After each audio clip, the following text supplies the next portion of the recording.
Hey guys, this is Will with another story time with Will. This is probably more like a geek time with Will. I'm going to talk a little bit about the Doctor Who Christmas special that just finished airing, and I must say I was very pleased with it. Now I wouldn't call myself a Whovian, wouldn't have called myself a Whovian like 6 months ago, or even 6 weeks ago, or more. But anyway, so recently I've been introduced to Doctor Who, and I really enjoy kind of the way that the Doctor is not a perfect hero. He's flawed. But in this new Christmas movie, usually the Christmas movies, whenever one Doctor steps away, then they do a thing called regeneration, where it becomes a new person taking the role of the Doctor.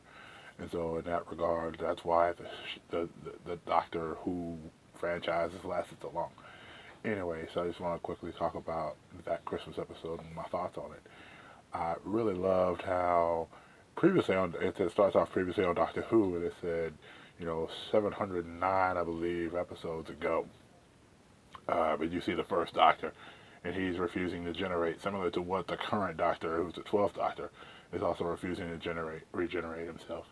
And so there's this big conflict about it, because usually whenever the Doctor meets themselves, they are aware, because these Doctors have pre-existed over other lifetimes. And so in this case, there's kind of a bit of a disconnect, because the first Doctor hasn't regenerated yet. And so there's a situation where they end up meeting this guy who is involved in a chapter that in a chapter of an organization that helps fight aliens later on. He's involved in World War I, and so he gets yoinked out of that time frame, and because the Doctor didn't regenerate probably like he was supposed to. So then they go through this whole thing where they're trying to get him back where he needs to go. There are these glass people that they meet, and they're called the testimony. And so their whole purpose is that every person that dies, their information is uploaded into a glass body. And so you have this situation where, you know, Bill is the Doctor's companion. And so Bill shows up, and they basically, you know, try to do this whole thing where the general that's there ends up wanting to give his life for her life so that he can save her, so to speak. You learn over the course of the episode that she's actually one of these beings. And so, but the reason why she's there is because she has the memories locked up from Bill, because in the episode prior, Bill died as a Cyberman. And she does kind of come back in that episode, at the end of that episode, but she ends up becoming something totally different. She's no longer human. And so she ends up walking off the ship and leaving with a friend of hers. So what's really interesting about this is that as time goes on, the Doctor realizes the importance of regeneration, and he understands that I must live on. There are people. Humanity has to have a protector, and so I have to regenerate, because if I don't regenerate, there's no protector for the world. And so the first Doctor goes in his ship, and it slowly fades back to that old school gray, black and white from the first episode, way back then.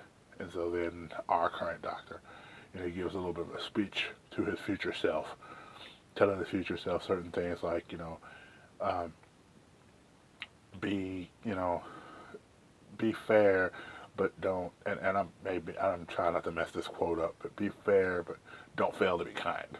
You know, don't let me eat pears. You know, and it's kind of funny, but it's a throwback to something David Tennant says on the deleted scene, who's one of the doctors as well. And then he says, basically at the end of it all, he says, "I let you go." And at that point, he regenerates into the new Doctor, and you see her basically getting thrown out of the TARDIS. It kind of gets destructive, and it starts blowing up inside of it. She gets thrown out. And so that's how that episode ends.